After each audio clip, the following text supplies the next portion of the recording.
美しすぎる橋と川、280円なのにうますぎる刺身、世界の果てへと続いていそうな展望台、巨大な穴が開いた謎の島、コスパ最強のお寿司とチキン、まるで異世界、神秘的すぎる滝と鳥居、願いが叶うと言われている海と展望台、細すぎる山道を気合で登ったら絶景が待っていました。そして宮崎名物からのお寿司がうますぎた。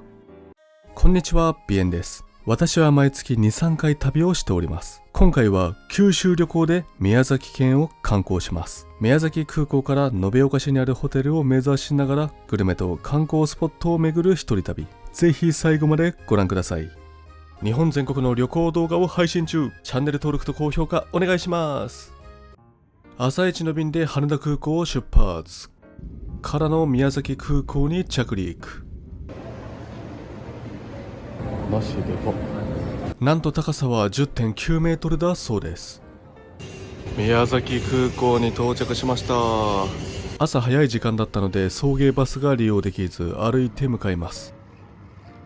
おはようございます。到着しました。レンタカー乗り場までやってきました。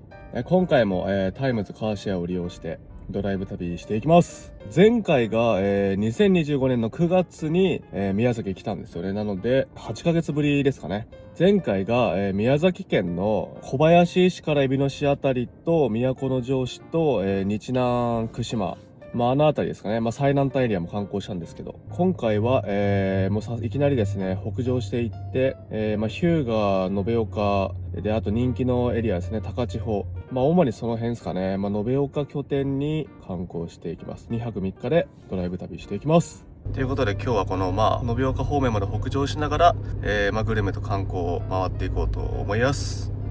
ということで出発します。おー、来た。で空港出てもうすぐちょっと進めばこんな感じで宮崎ならではの素晴らしい風景が広がっております。でゴールデンウィーク明けの、閑散期狙ってきたんですけど、時期的にね雨も多いかなと思ったんですけど、今回は3日連続で晴れ予報なんで最高ですわ。いや、このヤシの木の雰囲気がいいね。あと道がね意外と道空いてるんですよね。宮崎料金所入りやすで、左で、延岡方面行きます。からの右大分延岡方面、左が日南方面。あれ、これ左。分岐すごいね、3連続。1.6 キロ先のサイト IC で降りて、で山の方に入っていく感じですかね。でこれ出口降ります。いやー、ほんと天気晴れでよかった。 ETC 通過します。サイト IC 1060円。本日最初の目的地まであと15キロでございます。そして少し進むとだいぶ交通量も減ってきて独特な雰囲気になってきましたね。すごい背景の山の雰囲気がすごくない？さらに山に近づいてきて、国道219号をずっとまっすぐ進んでるだけですが、かなり雰囲気が変わってきました。おー、すごい。この川の上流の方にあるんですかね、確か。この辺から山道になるっぽいですね。おー、めっちゃ景色、特にこの辺観光スポット名とか多分ないと思うんですけど、 Google マップもビュースポット名特にないけど、めっちゃ景色いいね。あと川に対してこの道路が結構位置高いですね。結構下の方に川が見えるんですけど、この辺の道沿い景色めっちゃいいわ。でも道広いっていうか、これ幅があるからこれちょいちょいあれですね、車止めて歩いていけそうですよね。あるかな。でここでもここなんかあるわ。これ神社。すごい神々しい。ここには神社があります。今の神社も良さそうだったな、景色。スルーしてしまいましたが、九州は本当ね、この道の広さ、開放感が本当ねドライブしやすいんですよね。おー、これはダムですかね。なんて読むんだろう、杉安ダム。そして橋渡って左側から入っていくんですよね。トンネルの手前を看板ありましたね。本日最初の目的地は神社でございます。ただあんまり人が来てる気配がなさすぎて、歩いて行けるかな。結構なんかね特殊な神社というかね珍しいんですよ。急に雰囲気変わったね。やっぱあんまり車走ってなさそうですねこの辺。ちょっとね道も苔が生えて落ち葉が秘境感が出てきたね。急にさ全然なんか雰囲気変わったわ。落石とかは大丈夫そうっすね。でもなんか意外と車いるわ。到着しました。本日最初の目的地早秋津姫神社で、こっから結構歩いていくんですかね。参拝には時間がかかります。盗難防止を確認してご参拝をお願いします。どんぐらいかかるんだろう。入り口。でもなんか意外と人いるね。でここが独特なのはあれなんですよ。参道入り口の前に、川があって、この橋をね渡っていくんですよ。見えてきました。吊り橋。これが渡っていきます。すごーい。めちゃくちゃ独特な雰囲気ですね。吊り橋渡ってく神社って珍しいよね。あとなんか動物のうんこがさちょいちょいあるから怖いんだけど。何のうんこだこれ。イノシシかな。湯の内吊り橋。いや晴れてると映えるね。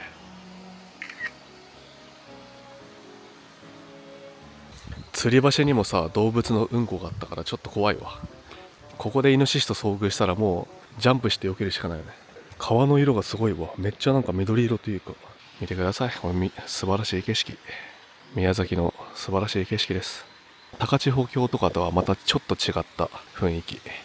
宮崎はねこの海沿いドライブとか海沿いの景色もめっちゃいいけど、この山の方の雰囲気もねいいんですよ。すごいねこの川の色。去年夏前から秋ぐらいにかけて雨の影響で結構ね水害の被害が九州はねちょいちょいあって、熊本、宮崎、鹿児島何か所か山の方のね観光スポット行ったんですけど、なんか通行止めとかね道塞がれてるとかあったんですよね。ここは今んとこ大丈夫そうですね。でもすごいなんかめっちゃさぼーっと見ちゃうわ。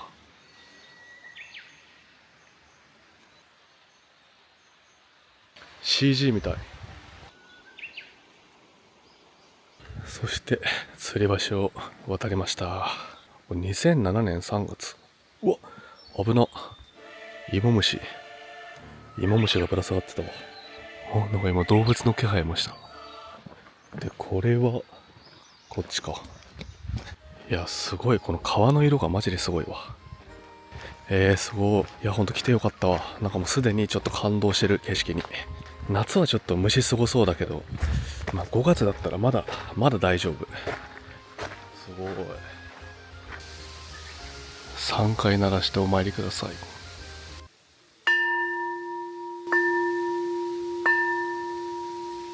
神様とのご縁を結ぶご利益参拝の鐘だそうです。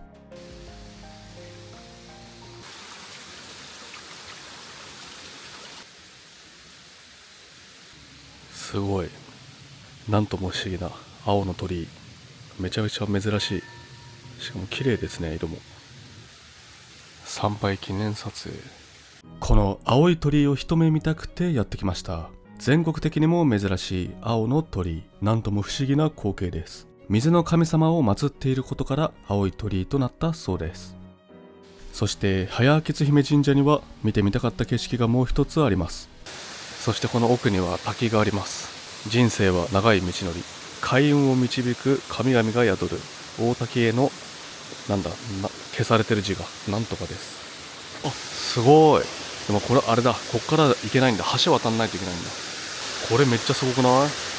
これ今まで来たことないタイプの神社です。いやーでもここあれですね、夏はちょっと虫すごそう。すごい。でここから滝が流れ落ちていって、さっきの大きい川に入るんですね。水も綺麗だ。ここも滝になってるわ。龍神水。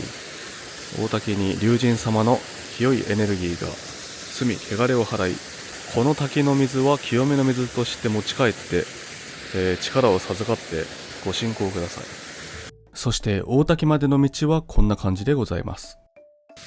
でこれ右登っていくと伊吹戸主神社。御祭神は伊吹戸主で災いを鎮める神様だそうです。そしてこの道をまっすぐ進んでいくと大滝と鳥居があります。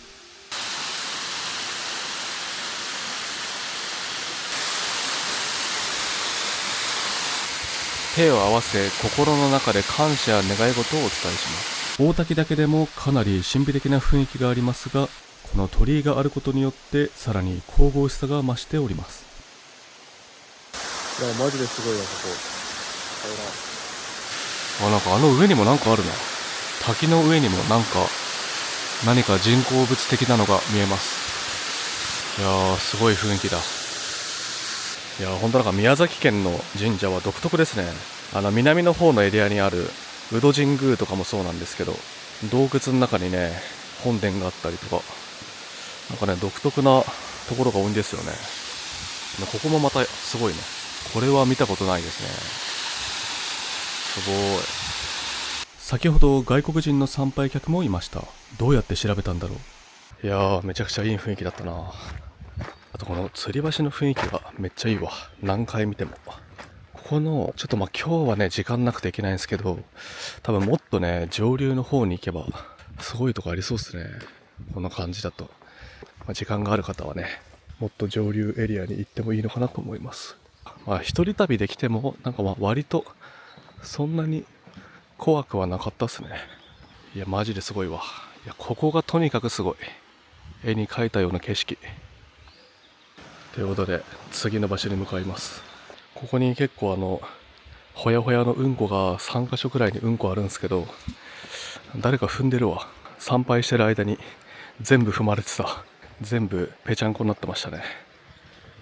ありがとう。早明津姫みこと神社。むずい。あれなんか手前と奥で文字のさ表記が違ったぞ今。あれこっち行ける？なんか急に険しいな道が。ここはなんか落石してますね。次の目的地までは37キロ。もうさ2カ所行くだけでもうすでにこれで80キロ以上の移動っていう、ね、そして次の目的地まであと20キロ地点でめっちゃまっすぐの道に出ました。めちゃくちゃのどかな道です。飯がうまそうな地域だ。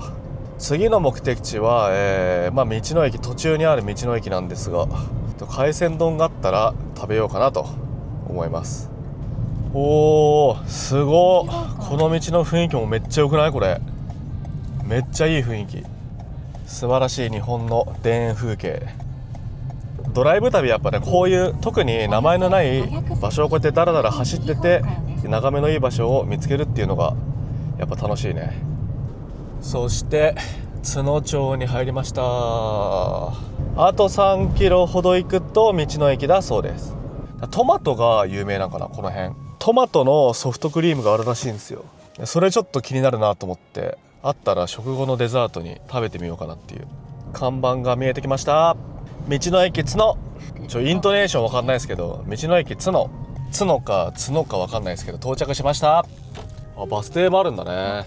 いやー腹減ったね。ラーメンって書いてあるからレストランあるっぽいですね。ラーメンゴールドラッシュ。確かここね海鮮丼あったと思うんですよね。ラーメンも気になりますけれども海鮮食べさせてください。ということで到着しゃい。気になっていたソフトクリームを発見。後ほどいただきます。道の駅津野にはレストランもありますが、ゴールデンウィーク明けの都合でなんと臨時休業でした。ラーメン屋さんだけオープンしていました。海鮮丼はやってなかったです。しかし惣菜がかなり充実しており美味しそうなものを発見したので購入しました。ということで買ってきました。次の道の駅で食べればいいかなと思ったんですけど、次の道の駅も臨時休業だったらやばいので、一旦ちょっとなんか食べようということで買ってきました。自家製チキンサラダ、チキン南蛮的な感じですかね。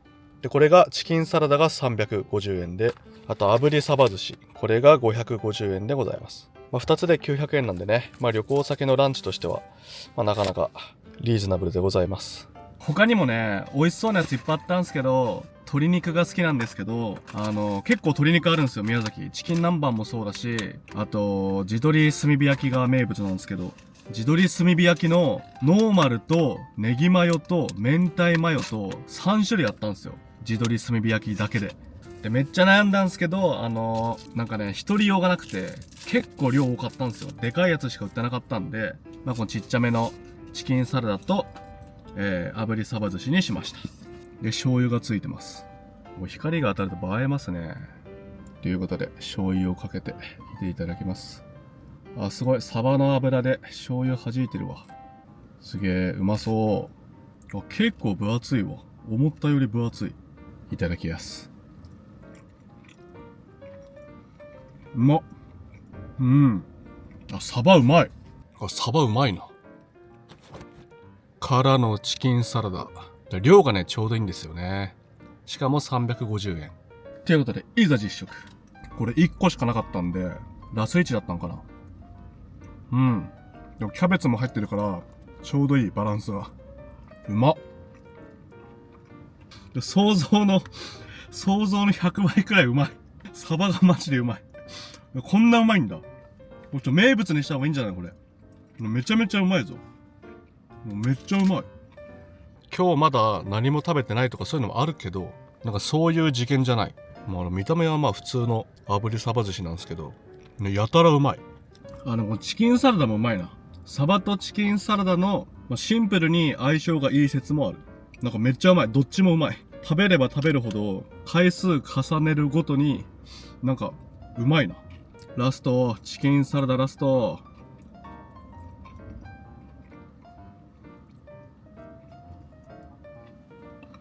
最高だ。こっちにはドッグランとなんか神社があるっぽいですね。角神社も結構有名らしいです。ここになんかちょっとホラー要素のある動物がいます。目バキバキ。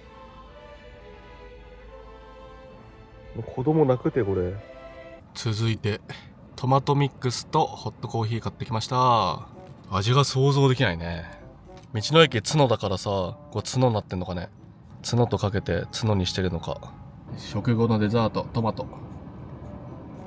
ああ、なるほどね。意外とっていうかトマト感ない。普通にうまい。普通に美味しいソフトクリーム。何も言われずに出されたらトマトって気づかない説ある。でもなんかトマト感ないね。普通にうまい。トマトが苦手な人だったら気づくのかもしんない。いやーよかったね、道の駅つんの。いやーとかサバがねあんなに美味しいと思わなかったな。いや買ってみるもんですね。いやチキンはねうまいなと思って買ってうまかったんですけど、サバはご飯物買っとくか程度のね感覚で買ったんですけど、いやーよかった。トマトミックスも食べちゃったからちょっと腹膨れちゃいましたね。次の道の駅でもなんか食べようかなと思ったんですけど、食べられるか怪しくなってきた。そして、また10キロほど北上すると次は道の駅日向がありますので、まだ食べられそうだったらちょっとした惣菜があれば買って食べようかなと思います。そして角タウンから日向市に入りました。道の駅まではあと5キロとちょっとでございます。そしてミミツ、ここはミミツエリアだそうですね。ここは河口になっていて、すごい、この橋めっちゃ眺めいいわ。この橋の真ん中から横に川沿いに写真撮ったらめっちゃ良さそう。景色、橋の雰囲気がねめっちゃ良かったわ。ありました、道の駅日向。信号のある交差点で入ることができる道の駅でございます。到着。すごい、ちょうどいいポジションに。よいしょい。道の駅日向到着しました。なんこれボルダリング。道の駅日向にも様々な惣菜が売っていました。お弁当とかね、この餃子とかも美味しそうだったんですけど、刺身が売っていたのでこちらを購入します。そして道の駅切符も購入しました。このデザインは九州沖縄エリア限定だそうです。道の駅日向はここにあります。ということで道の駅日向で買ってきました。ちょうどいいサイズのね刺身がいくつか売っていたので、地味の刺身を購入しました。で醤油はつけてくれましたね。パック醤油がありました。結構な量ですよね。これで280円。なんか旅行の時だけね普段食べないけど買っちゃうんだよな。フルーツサンドのチョコバナナということでいただきます。うまそう。結構分厚いね。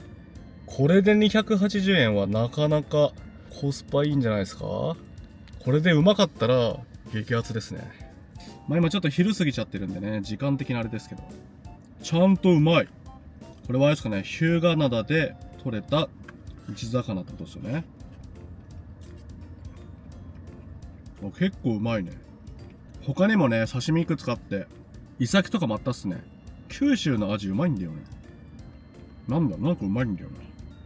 で、ブリとかハマチだったら、多分日本海側、北陸とかの美味しく感じるんですけど、アジとかはこっちの方がうまい。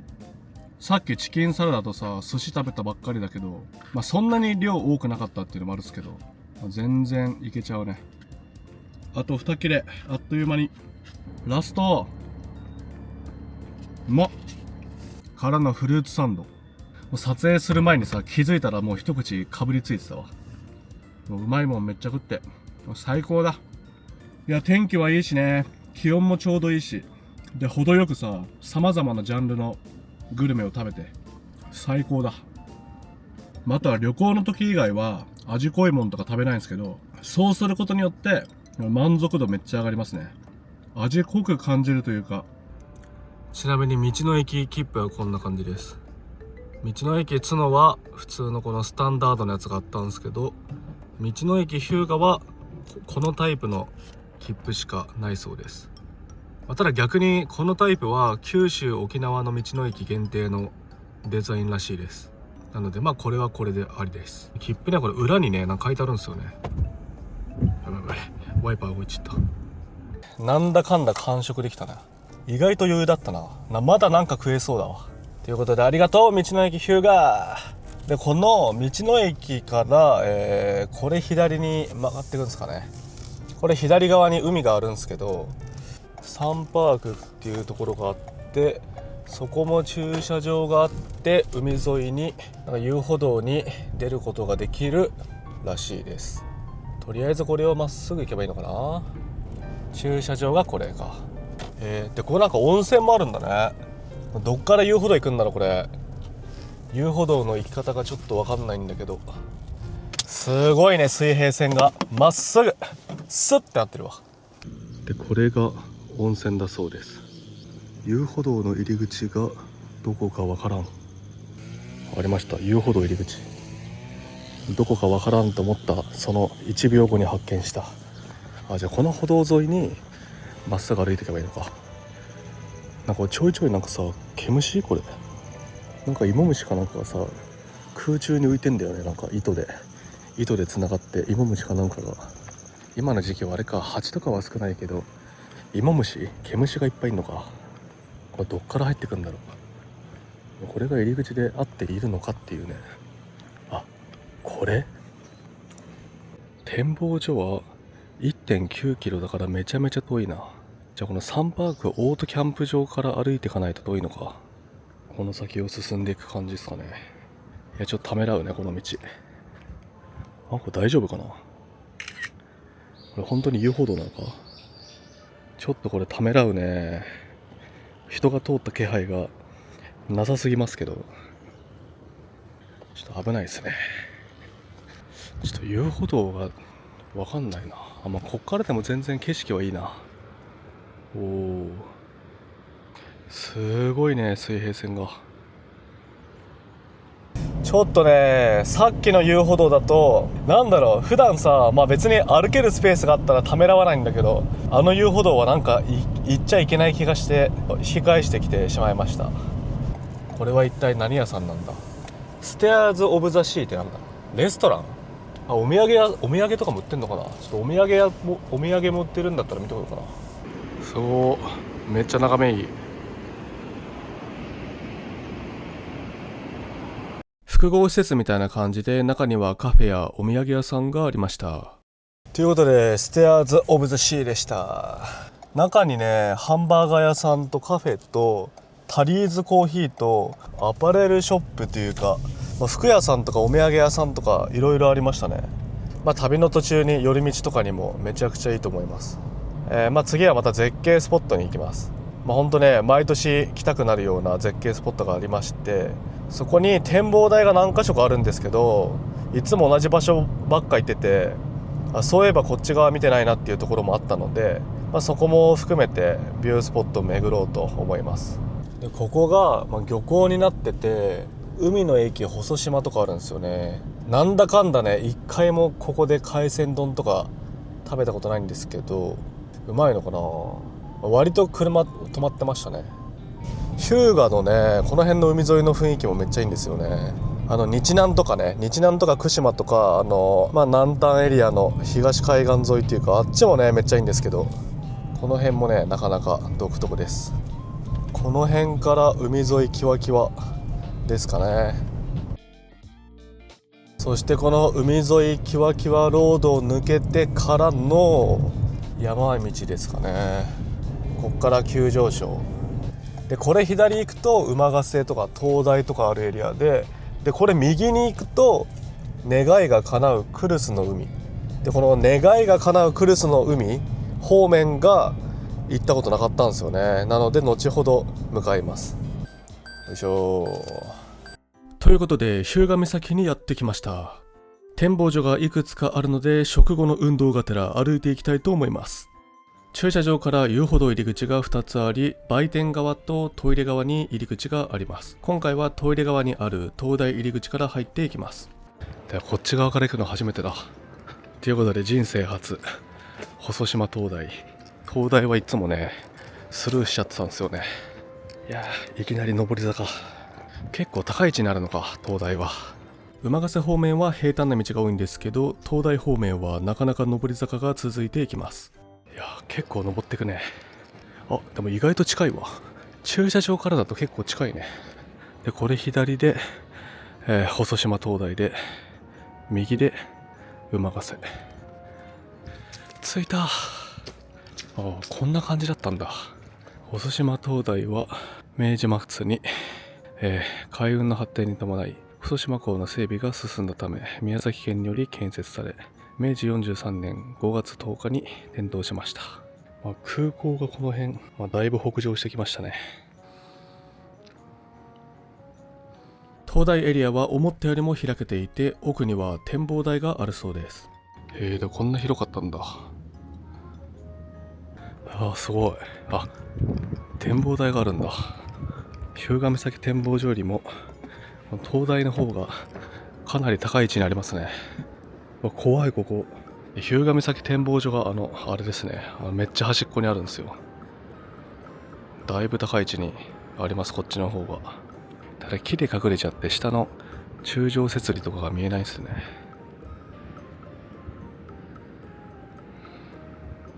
こっちの眺めもいい感じです。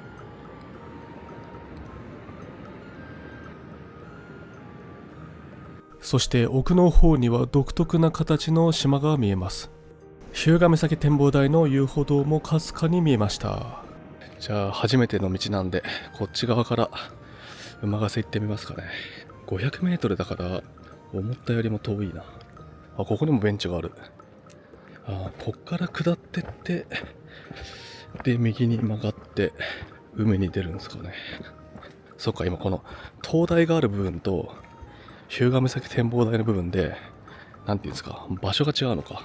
直線距離で行けないのでこんな感じでぐるーっと回っていきます。こっちは階段が多かったので先に馬ヶ瀬行ってから灯台目指すと結構大変そうでしたね。ちょっとパッと見ためらうくらいの階段が続きます。歩いてしまえば大したあれじゃないんですけど、斜めってるプラス階段だから靴とか服装に気をつけないと転ぶ可能性あるわ。そして意外と人がいないっていう。こっちから道つながってんのかな。休憩所、まだ階段続くんだ。休憩スペースがちょいちょいあるね。食後の運動にめちゃくちゃいいわ。程いい坂道と程いい階段とカロリー消費されるわ。夜ご飯も美味しく食べられそうですわ。これ斜めってるからめっちゃこれ足に負担はかかるけど。ということで馬ヶ瀬に到着しました。馬ヶ瀬の柱状節理は高さ70メートルもあるそうです。そしてこの展望所は足元がスケルトンになっており若干怖さもあります。しかしそれを覆すほどの絶景が広がっております。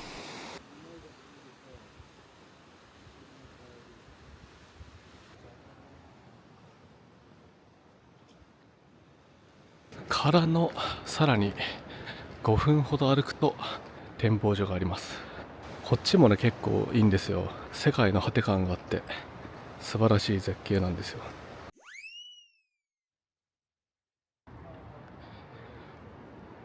到着しました。日向岬展望台でございます。思ったより混んでいたので人がいなくなるまで待ちます。先端にある展望台なのでこんな感じで広範囲で絶景を眺めることができます。きたー、世界の果て感がすごい。先端までの道はちょっと細いので混んでいるとね歩きづらさはあります。団体客と被ると記念撮影が大変かもしれません。日が差すとマジで全然違うわ。すげえ。さっき登った灯台があれです。細島灯台。さっきはあっちからこっちを見てました。いやマジですごいわこの雰囲気。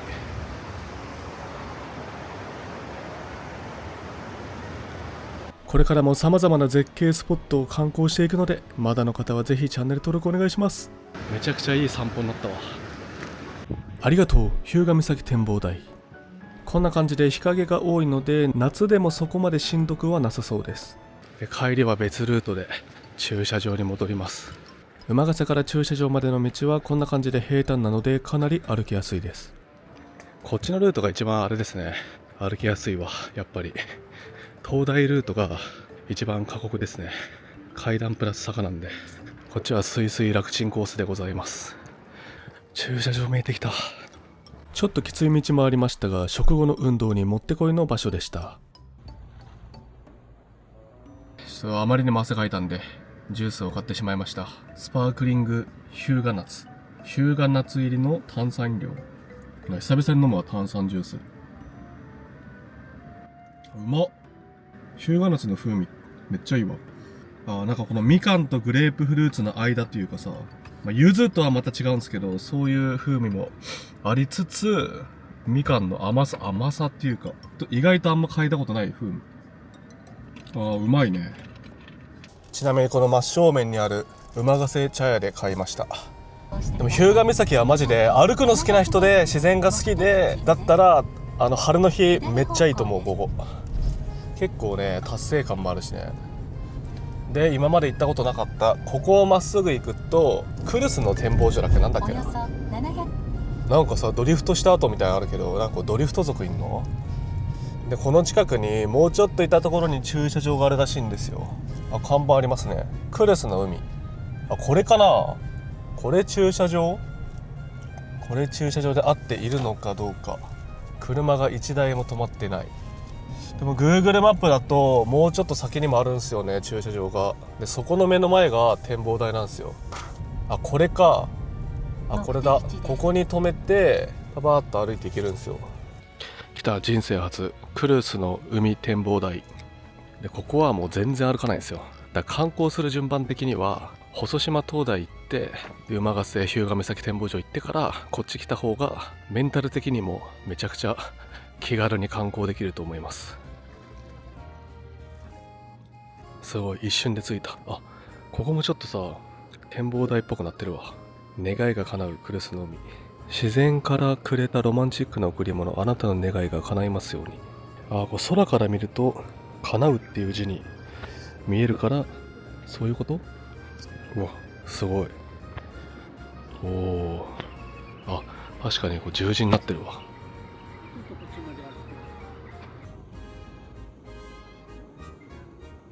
中上岩が波の浸食によって裂けクルスに見えることからこの名がついた。ここで祈りを捧げると願いが叶うと言われている。この鐘を鳴らすと願いや希望が天に届くと言われている。ちょっとこのさ離れた場所からこの辺から見た方が景色めっちゃいいわ。やっぱ日向岬は何回来てもいいね。からの、今夜のホテルがある延岡シティに向かいます。でちょっと時間に余裕があるので、ホテルのちょっと南側に山がありましてそこからの景色を眺めてみようと思います。なんかGoogle マップの写真見た感じだと夜景とか見た方が良さそうだったんですけど、夜ご飯食べてから運転しようってなるかなっていうのがあるのでちょっと一旦先に行っとこうっていう。そして大通りに出ました。左手にはメガドンキ、右手には神田川があります。このさ、神田川ってさっきもあったよね、お寿司屋さん。チェーン店なのかな。ココイチ、くら寿司、大手チェーンゾーンですね。からのケンタッキー。山登ってきます。愛宕山というそうですね。あ、これか。これちょっと対向車困るね、来たら。なんか夜景スポットらしいのでこの時間来ないでしょう。あ、結構登るね。一方通行じゃなくて普通に対向車来るパターンのやつかな。なかなかカーブが連続してきますね。これ思ったより細いけど対向車が来る気配はなさそうですね。ちょいちょい広いのが逆に怖いんだよな。飛ばしてくる人いそうでね。あ、すごい。結構高い位置まで。あ、すごい。延岡市街があんなに下に見える。あー、こんな開けてんだね。確かにこれ夜景良さそうですね。展望台はあっちなんだ。なんか普通に今さ、駐車場のすぐそこから見たね景色がめっちゃ良かったんですよね。すごい。だいぶ上まで登ってきましたね。素晴らしい絶景です。これが名称でしょうかね。愛宕山笠佐の岬公園だそうです。めちゃくちゃ言いにくい。夜景スポットとして人気だそうですが、夜ご飯食べた後に運転する気力が残ってなさそうなので、この時間に観光します。そして階段を登った先には美しい景色と幸せの鐘がありました。延岡の街並みと山と海と素晴らしい景色です。そしてこの左側に展望台があるんですけどね、学生のたまり場になっていたので諦めてしまいました。ということで、ホテルに向かいます。なんだかんだいい感じの時間だね。すごー。でっかい鳥居。あれ神社なんかあった。あ、さっきのさ、山の途中に神社あったわ。そういえばそれの鳥居か。そしてこの橋を渡って少し行ったとこにホテルがあります。いや、この橋からの眺めもめっちゃいいね。いやー、なんか旅に来た感があるわ。でこの辺に、繁華街というか飲食店がちらほらあってって感じですかね。夜ご飯どうしようかな。さっきの、山の手前まで行けば増本があって、でこっちの近くにも増本本店があるんですけど、それは夜7時からしかやってないのと、テイクアウトがね多分できないんですよね。非常に悩むね。とりあえずホテルにチェックイン。到着しました。延岡アーバンホテルに宿泊します。シングルルームですけど結構広いですね。一部屋が広い。コンセントと、すごいデフォルトで延長コードがついてますね。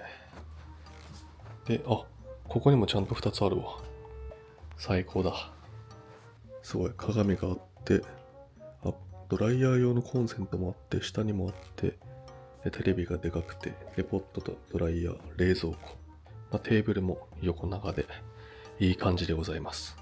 すごい眺めがいい。ということでお風呂入ってきました。サウナとかないのと温泉じゃないんですけど、新しかったんでめっちゃ良かったです。最近できたっぽいですね。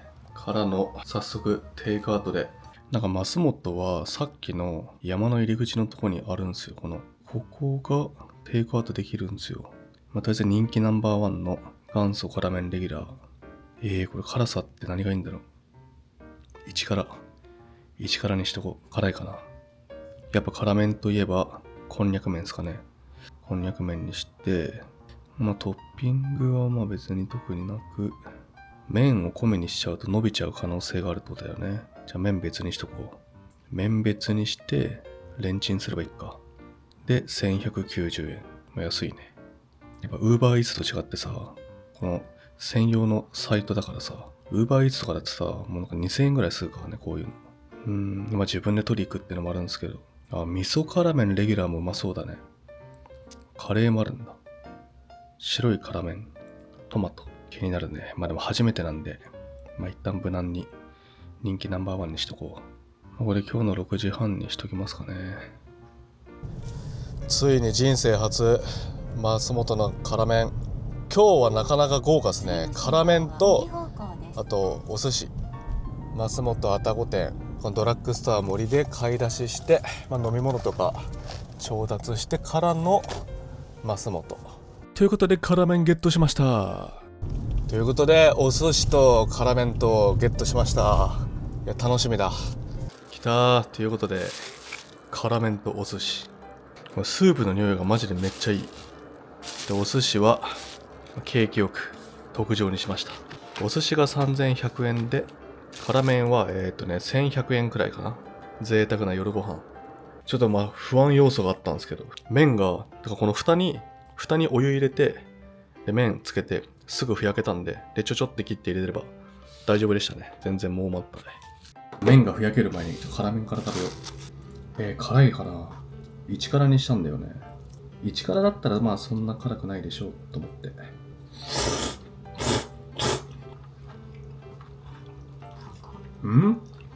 全然辛くないわ。2辛か3辛でもよかったな。なんか思ったより薄い。思ったより辛くない。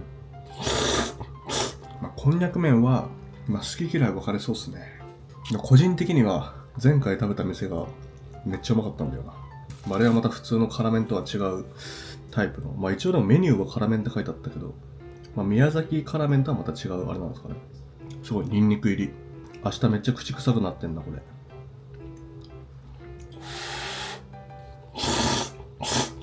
あれうまい。これ後からうまく感じるやつね。うまい。でも汗かいてくるわ。蒙古タンメンのカップヌードル食べたことある人だったら、全然余裕ですね、1からは。続いてお寿司。寿司はもうお店に入った瞬間の大将の笑顔で、これはうまいなと思った。接客でね、接客に出るからね、味。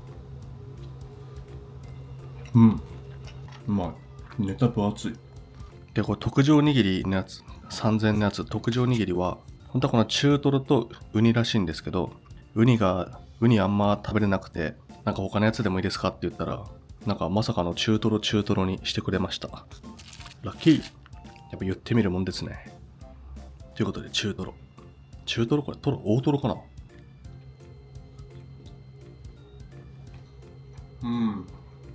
トロうまっ。めっちゃでもネタ分厚い。なんだこれ。謎の魚。なんだこれ。いやこれが中トロかな。でもマグロうまいな。マグロめっちゃうまいわ。これトロも中トロもうまかったな。でシャリもうまいね。いやシャリがうまいっていうのはマジでポイント高い。やっぱシャリ大事だからね、お寿司。めっちゃちょうどいいシャリ。ちょっと固めのシャリで。で寿司は意外とこの持ち帰りの時間経ったやつもうまいんだよね。値段が全然違うけど、寿司圧勝だな。やっぱ寿司うまいな。値段が3倍っていうのもありますけど、寿司という料理が強すぎる。でも辛麺もうまいな。結論どっちも美味しかったというかね、この辛麺とお寿司のね相性が良かったっすね。交互に食べても最高にうまかったです。いや贅沢だ。そこにさニンニクめっちゃあるわ。うまいなこれ。全部食うと明日腹壊す可能性があるのと、匂いがやばそう。でもなんだかんだ最後までうまい。意外と辛味噌ラーメン的なさ味濃いのかなと思ったら、意外と最後まで気づいたら食べ終わるタイプのうまさでしたね。そしてラストトロいただきます。うまっ。てな感じで今回は宮崎空港から延岡市街に向かいながらグルメと観光を堪能しました。絶品グルメを堪能したり山も海も堪能できて最高でした。そして明日は人気の観光地高千穂町を観光します。ぜひこの機会にチャンネル登録して次の動画もお楽しみに。ご視聴ありがとうございました。ご視聴ありがとうございます。北海道から沖縄まで日本全国を旅行中。チャンネル登録高評価お願いします。